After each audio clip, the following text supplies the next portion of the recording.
So, how did we end up in this hellhole? Well, it's a long story, but for your sake, let me simplify it. Life is complicated, more complicated for some people. I am some people.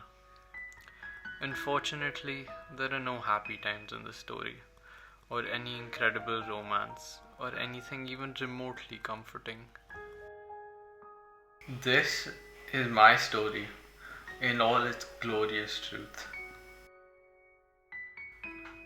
It all started 5 years ago, in the May of 2020, the start of a worldwide pandemic. At this moment of national emergency, to stay at home, protect our Turn to NHS, Dr. Anthony Fauci, and save director of the lives. National Institute of Allergy and Infectious Diseases. He is on the front lines here in the U.S. response This woman to the apparently being coronavirus taken outbreak. against her will. Back here in Hong Kong, there are new, stricter border controls in place. Stop transmission Hopeful of that a this vaccine virus. can It's be very found. important that sick people Yeah, wear well, I'm masks. very cautiously optimistic it will be found, but only it's going to take about a year. And also of my downfall from apparent grace. I woke up from my bare minimum sleep on an oddly unproblematic morning to an email from school announcing that we would have online classes for a few months. Like everyone else, I was really excited and happy that I wouldn't have to leave my house to attend school. My friends and I even started finding ways to mess around in classes and other ways to exploit the newly developed software. The first few days were fun, and I didn't think I'd have to take these classes seriously. But the days kept passing by, and there were no signs of school opening anytime soon. And I realized that I almost wasted an entire year doing nothing. I realized I had to get serious, and I had a lot of catching up to do. But I had also lost the ability to study. I worked as hard as I could, up to 18 hours a day, not sleeping for a few weeks at a stretch, driving myself insane, just to fail all of my exams and disappoint everyone around me. This formed the never-ending cycle of demotivation and depression that I still haven't got out of.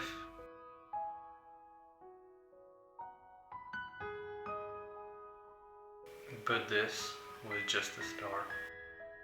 I dedicated most of my days focusing on trying to get back on track with my studies, ignoring everything else in my life.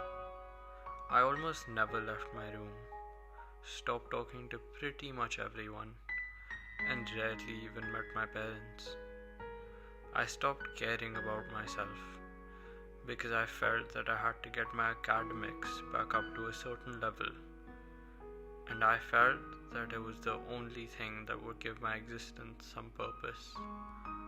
Gradually, my social skills faded away with my self-esteem, and I was completely by myself in a boundless hole of self-pity and despair. Scared yet?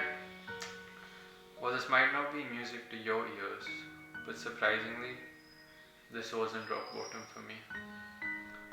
Yep, it keeps getting worse. If you hadn't noticed by the excessive amount of foreshadowing, I felt extremely lonely. You could put me in a room full of people, but I would still feel all alone.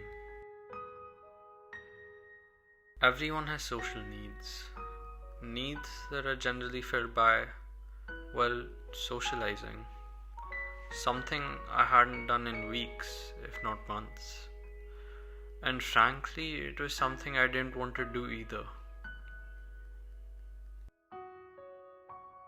Instead, I chose a much tougher and darker path of escaping the world through substances ranging from anxiety relievers to illegal and probably deadly. I never thought about any of the consequences I might face.